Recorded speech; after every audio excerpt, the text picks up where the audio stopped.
Alright, hello everyone. I'm back in the garden today.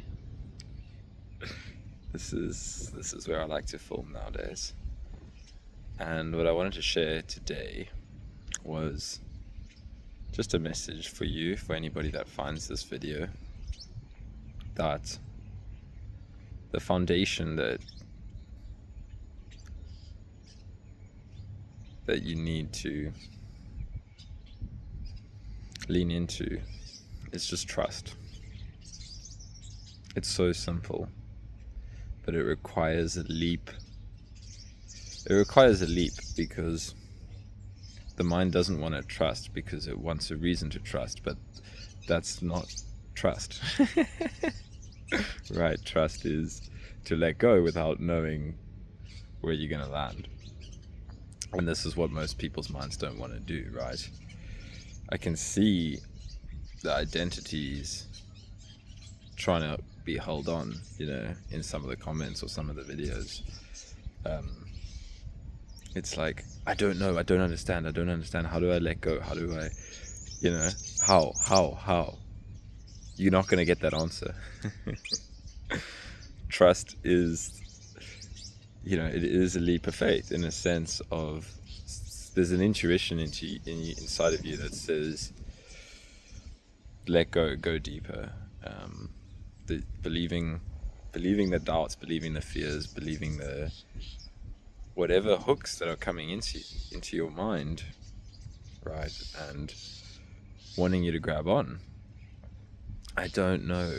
I don't understand what you're talking about. Right? Or like resistance or anything like that. They're gonna keep coming. Always.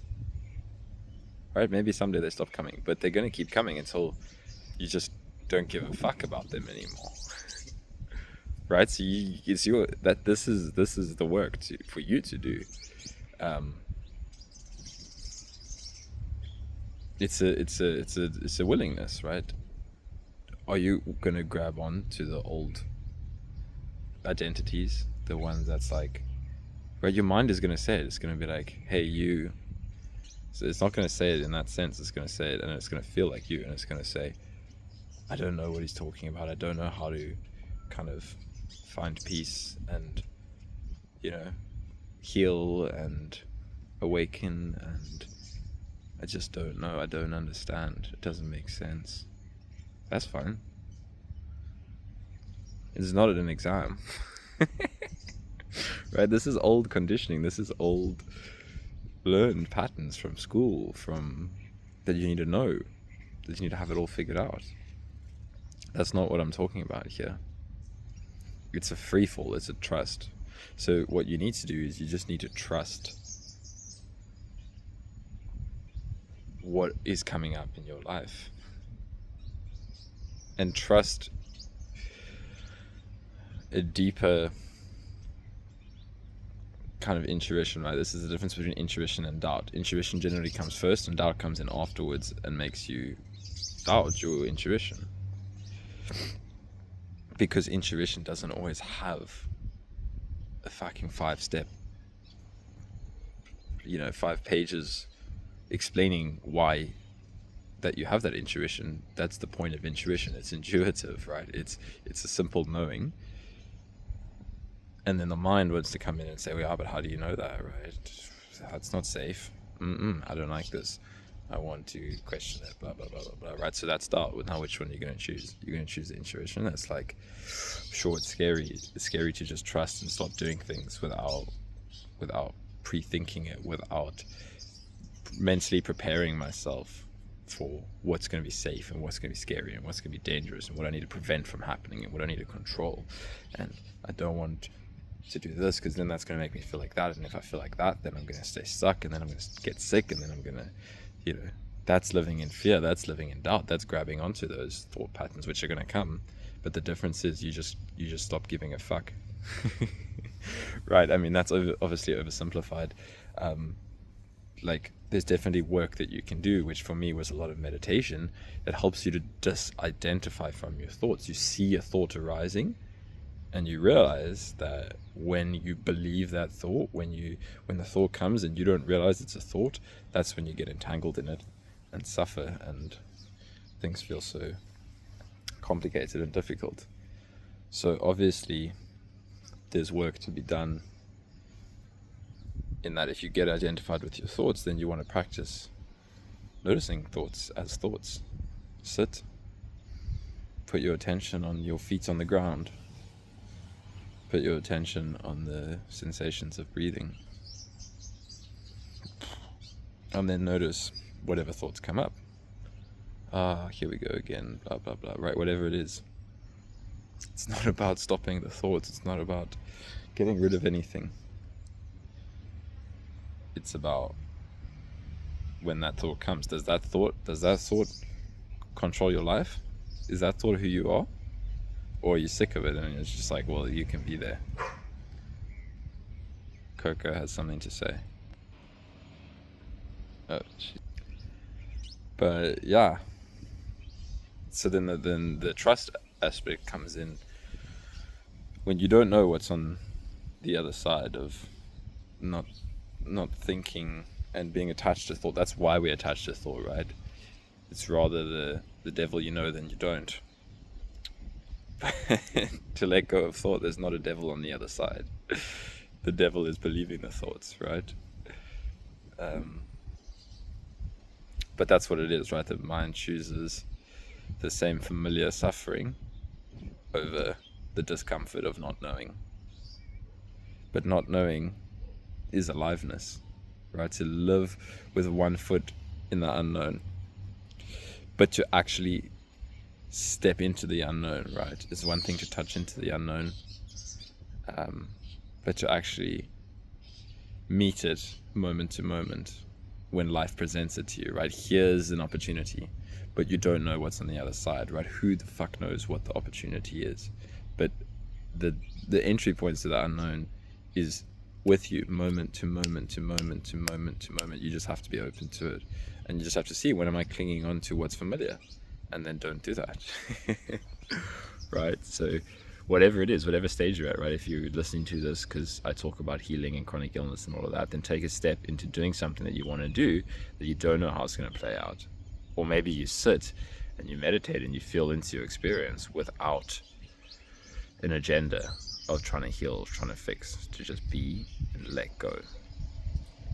And then it just does become a living in trust, because you're not, like, for me, the reason I love the word trust so much is because it's simple. It's not an agenda. It's not a strategy. It is surrender. It is a yielding to, so that there's no longer kind of a conflict between your mind and life itself. Because your mind is like, this is what I want to be happening, and then life itself is reflecting back, this is what is happening, and your mind's like, no, this is what should be happening, and life is like, no, this is what is happening. And then trust is like, I don't actually care what my mind thinks should be happening. I'm going to trust that what is happening is what should be happening, and I'm just going to remain aware for when my mind goes into opposition to that, and then I will surrender and trust again. And it's going to bring up obstacles, right? It's going to bring up, like, that's part of the process. That's nothing gone wrong, right? Your resistances need to come to the surface. It needs to be seen. Needs to be seen, but not in the old way where it was you, right? So if your resistances come up, you will get caught up in it for a while, but to see it as, wow, there's resistance to what's happening. Just a simple fact. That's the simple truth of the moment. There is resistance to what is happening.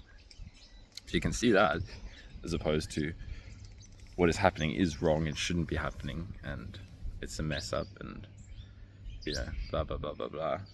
That's the old way, where you're gonna fight because you are the resistance. But resistance can be here without it being you.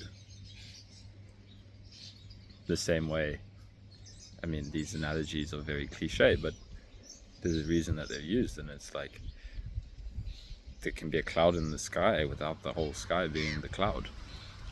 There can be resistance in your experience without you without that being you. It's like one of these leaves on the trees here, right? It's just a facet of experience.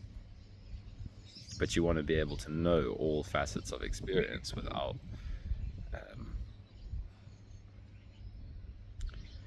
trying to manage and fix and control and all of that kind of shit. So this is an invitation to trust, and to realize that trust isn't